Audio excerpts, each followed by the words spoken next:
Un chrétien ne devrait pas avoir un plan B.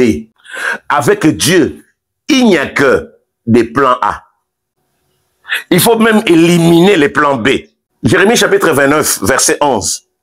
La Bible dit, car je connais, Dieu connaît les projets, il connaît les plans. C'est-à-dire, s'il y a un plan, il suffit de rentrer dans le plan de Dieu. Il suffit de connaître les projets de Dieu pour avoir que les plans A. Avec Dieu, on ne tâtonne pas. Un chrétien doit connaître la volonté de Dieu. Parce que si on connaît la volonté de Dieu, il n'y aura pas que, non, si j'échoue là-bas, non. Tu vas faire le plan de Dieu, tu vas faire la volonté de Dieu. Le plan B veut dire échec. Au cas où ça ne marche pas, il y a déjà le doute, il n'y a plus la foi. Au cas où ça ne fonctionne pas, je fais le plan B. Le plan B, c'est l'échappatoire. Mais quelqu'un qui a le plan A est sûr de réaliser le projet de Dieu. Il y a deux sœurs. Un jour, j'étais en train de discuter avec elle. Celle qui était plus intelligente, parce que l'autre était vraiment intelligente en classe, m'a dit, moi je vais faire ceci, mais au cas où ça ne marche pas, je ferai cela. La petite sœur a dit, moi je ferai seulement ça, il n'y a pas autre chose. J'ai dit non, dans la vie il faut avoir un plan B. Il me dit non, moi c'est ça ou rien. J'ai dit si ça ne marche pas, il n'y a que ça. Vous savez quoi? Quand ils sont partis dans la vie pratique, celle qui avait deux plans, quand tu es retrouvé face à un obstacle, du coup, elle est rentrée dans le plan B. L'autre aussi a eu des problèmes de parcours. Mais comme elle n'avait que le plan là, elle a quitté tel endroit. Parce qu'elle voulait réaliser le plan A. Vous savez, au final, la sœur qui avait le plan B passe sa vie à se culpabiliser, à regretter. Dans la vie, pour réussir, il faut connaître la volonté de Dieu, avoir un seul plan. Ce sont les mondains qui ont deux plans. Oh, si ça ne marche pas, je vais épouser cette femme. Il faut avoir deux fiancés ou trois au cas où ça ne marche. Un chrétien n'a qu'un seul plan. Tu sais qu'avec cette femme, ça va marcher. Avec cette fiancée, ça va marcher. Dieu a donné le plan A à Abraham.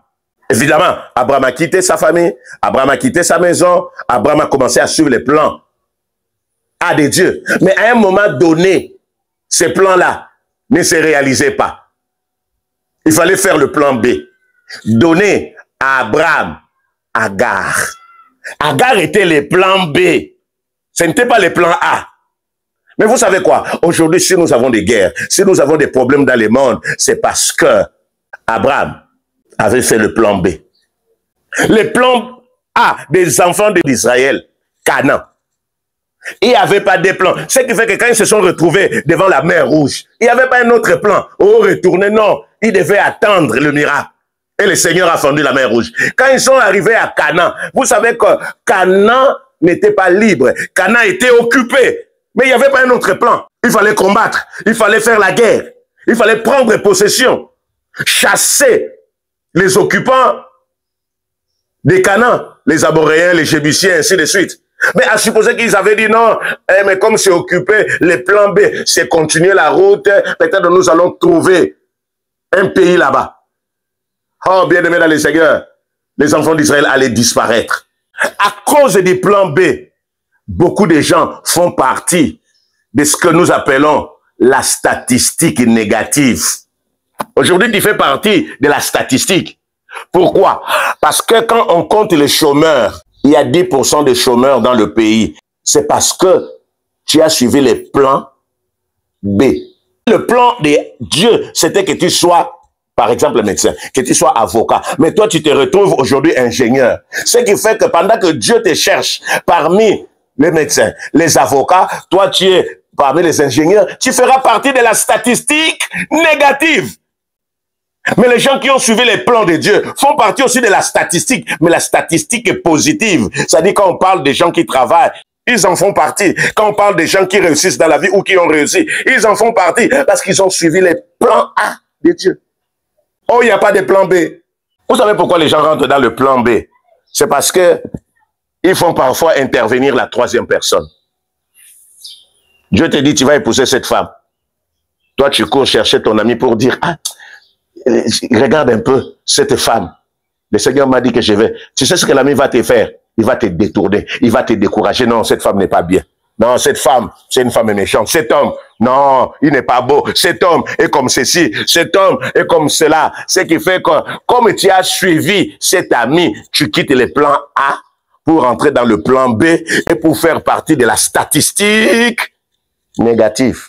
Quand nous lisons Juge chapitre 1, au verset 1, après la mort de Josué, les enfants d'Israël consultèrent l'Éternel en disant, qui de nous montera le premier contre les Cananéens pour les attaquer? Verset 2, l'Éternel répondit, Judas montera, voici j'ai livré le pays entre ses mains. Dieu dans le plan A dit, c'est Judas qui va monter. Maintenant, écoutez le plan B. Judas maintenant qui devait monter seul, dit à Siméon, Siméon, monte avec moi dans le pays qui m'est échu par les sorts et nous combattrons les Cananéens.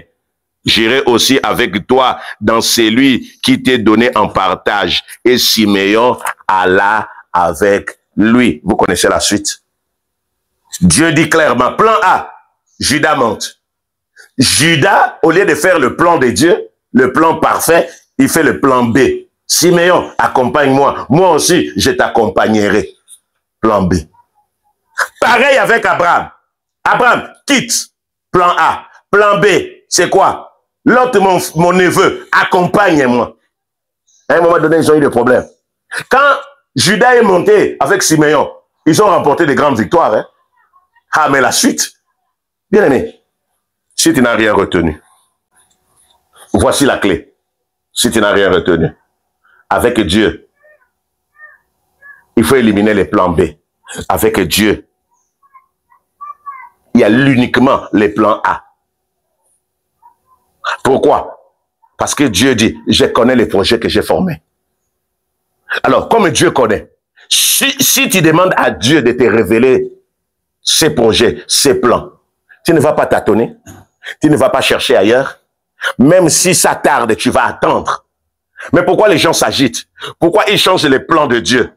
Tout simplement parce que ils ne connaissent pas les plans parfaits de Dieu. Et ils préfèrent avoir les plans B. Oh non, si ça ne marche pas. Il y a des gens même qui servent Dieu en entendant de trouver mieux. C'est ça le plan B. Le plan A, c'est d'abord servir. Le plan B, les jours où je vais trouver mieux, je vais abandonner. Est-ce que c'est vraiment Dieu qui t'a dit de les servir? Il y a des gens qui font des choses parce qu'ils ne connaissent même pas les plans de Dieu. Cher ami, avec Dieu, il n'y a pas de plan.